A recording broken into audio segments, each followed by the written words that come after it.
What's up, guys? Marine Mike here. Since Troop Life's release anniversary was last month, I decided to make a video showing how it's evolved over the year. Hope you all enjoy.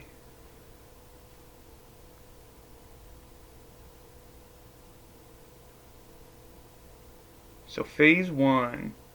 This is the very beginning of Troop Life. This is the first place. This first building right here is the uniform issue. This is where pretty much all the game's uniforms were going to be. It's a good thing I didn't keep it in here, because then it'd be way too many to even fit in there. This was going to be the Armory, where you could get all the different weapons and equipment.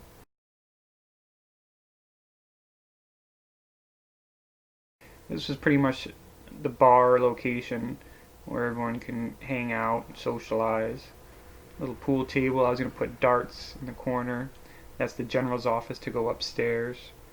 This is another little meeting area, like a dining hall.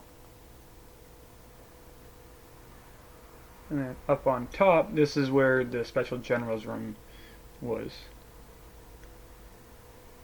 Now these are the barracks. This was the Air Force Barracks, which are now the actual barracks in the game, but as you can see I edited them because you can't go onto the second bunk. And they are all the same, no stairs, just a ramp for some reason. This one is the Navy Barracks. So you can see a little bit different. That first one was the bathroom. These are the bedrooms. Pretty much all the same, but again, you can't get up on that second rack, second bed. And this is the Army Barracks, which is now the squad bay. And this is the Marine tent, because of course they always have the worst conditions. This is the obstacle course that I started with and decided not to keep, just because I don't know, I had my other one that I was making myself and thought it was better. And then this is the very beginning of the actual obstacle course. So you can see that most of the stuff is still in there, just different colors.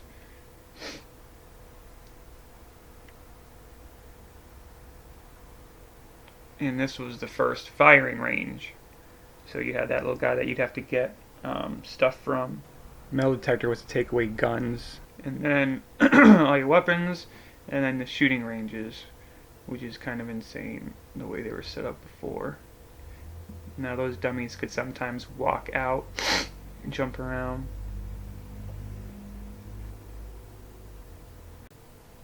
Now this next area was going to be the PvP area for gunfights and naval warfare.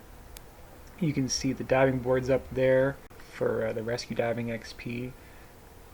And there's a moving target that escaped. Phase 2. Now this is really when Troop Life started to take shape. As you can see, the headquarters building is in now with the very first transformers to give you the outfit and team. General's office looks the same, just missing a few things. Same thing for the desk and walls. And here's the original layout of Troop Life. Chow Hall hasn't changed much from Phase 1. Still basically the same. If you look at the top, you'll see I have the first menu buttons, music, and face changer. And that's all there was in the menu. This is the updated outfit shop from Phase 1. Still too small for all of the uniforms that we now have in the game, but a good start.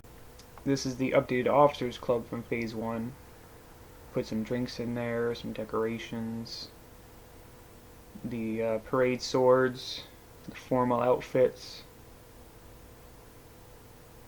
And then upstairs I updated to be more of a strategic planning room rather than a dining room. And then there's a teleporter to the upstairs general's office. And there's the military saint outfit.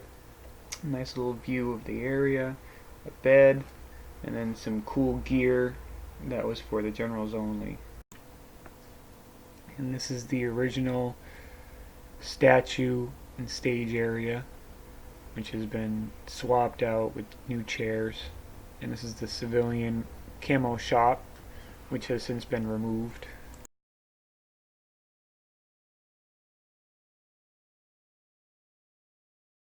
Now outside the HQ area you could buy donations, XP, cash, but they've all been moved to the menu now. The very first barber shop, which pretty much all the hairstyles and beards and outfits have been moved into the menu as well. You may have noticed this version runs on a teleportation system, so everything was broken up into separate chunks.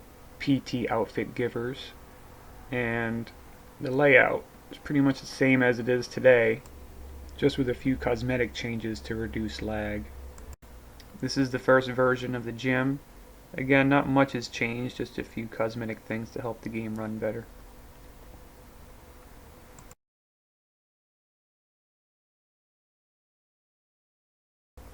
Now you may have noticed this huge soccer ball on the field.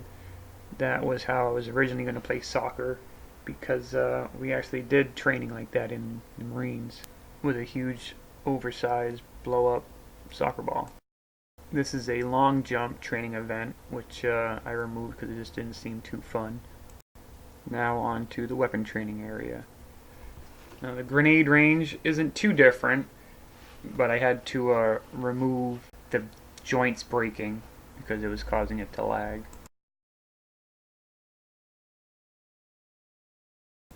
And the minefield hasn't changed much, but the mine detector definitely has, to make it easier for people to find mines. The outfit was moved to the menus like everything else. But this helmet I removed because if you look real close, it's made out of a bunch of pieces, and it would just lag the game pretty hard, especially in first person. This is the first actual PvP area where you could do damage and get kills. And after picking your gun, it would teleport you into the PvP area. The death duels, pugil sticks hasn't changed much.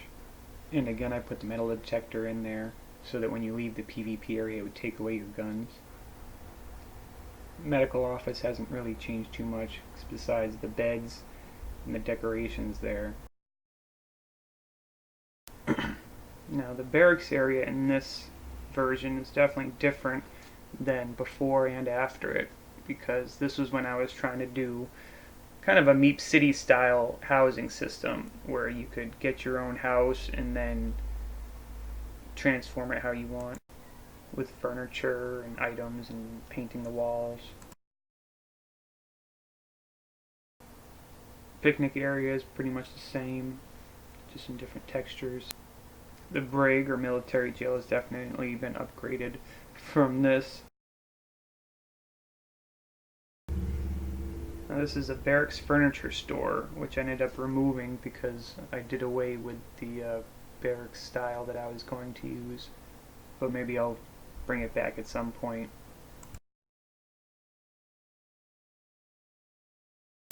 Just showing you how this is set up. Kind of like Meep City with different areas.